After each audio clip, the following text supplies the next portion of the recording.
Assalamualaikum warahmatullahi wabarakatuh. Halo, berjumpa lagi dengan saya Agus Zaman dari Prodi Bimbingan dan Konseling Fakultas Ilmu Pendidikan Universitas Negeri Makassar. Pada video kali ini saya akan menjelaskan terkait perbedaan laki-laki dan perempuan dari berbagai aspek dan implikasinya. Pertama, dari segi aspek fisik. Dari segi fisik, laki-laki memiliki fisik berupa tumbuhnya kumis, jamban, jakun, dada bidang, pinggul kecil. Sedangkan untuk perempuan memiliki fisik berupa payudara, dada tidak membidang, dan pinggul yang membesar serta tidak memiliki kumis dan jamban. Dari segi suara, perempuan cenderung melengking dan suara laki-laki cenderung membesar atau berat. Yang kedua yaitu dari segi aspek kognitif. Dari segi kognitif, laki-laki di bagian otaknya mempunyai hipotalamus yang lebih tebal daripada perempuan. Sedangkan pada perempuan mempunyai corpus callosum yang lebih tebal 30% dari laki-laki. Dalam menghadapi masalah, laki-laki cenderung diam untuk mencari solusi sendiri, sedangkan perempuan ketika ada masalah selalu ingin curhat dengan orang lain. Perempuan jika bercerita selalu ingin disimak atau didengarkan, sedangkan laki-laki selalu menawarkan alternatif solusi karena ingin dilihat sebagai pahlawan dan suka dikagumi.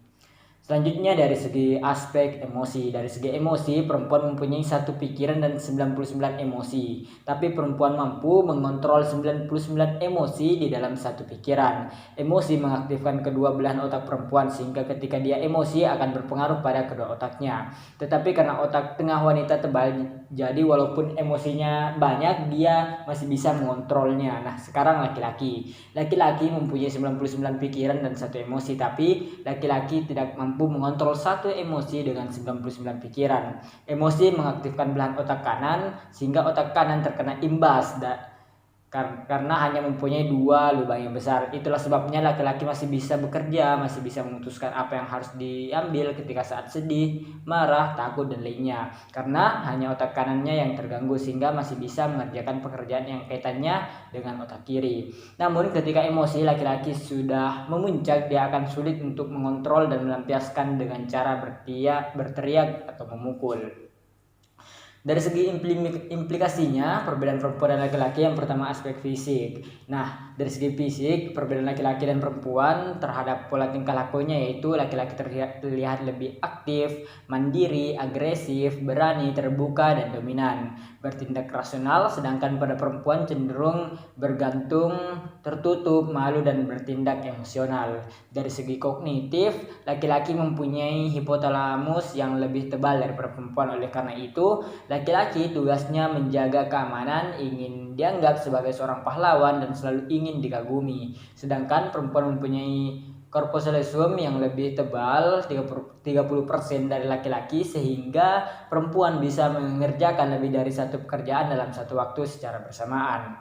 Nah, dari segi emosi, implikasinya pada perempuan ketika pria sedang marah, sedih, dan lainnya, maka yang terganggu di otak kanannya sehingga dia masih bisa main game, melakukan pekerjaan lain tanpa melibatkan emosi yang sedang ia rasakan karena otak kirinya tidak terganggu. Lain halnya dengan perempuan ketika merasakan sedih, marah, maka yang terganggu adalah seluruh bagian otaknya, sehingga misalnya ketika perempuan sedang sedih, maka akan berpengaruh juga pada pekerjaan yang ia lakukan. Implikasinya pada laki-laki yaitu ketika perempuan sedih, laki-laki yang duluan merasa sedih, namun dengan hormon itulah ia berusaha dan melatih menyembunyikan kesedihan yang ia rasakan. Dan ketika ada masalah, laki-laki lebih suka menyendiri, menyembunyikan kesedihan atau masalahnya.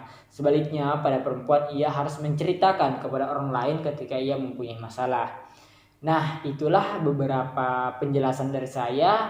Apabila ada kesalahan mohon dimaafkan. Saya tutup dengan ucapan wassalamualaikum warahmatullahi wabarakatuh dan sampai jumpa di video selanjutnya.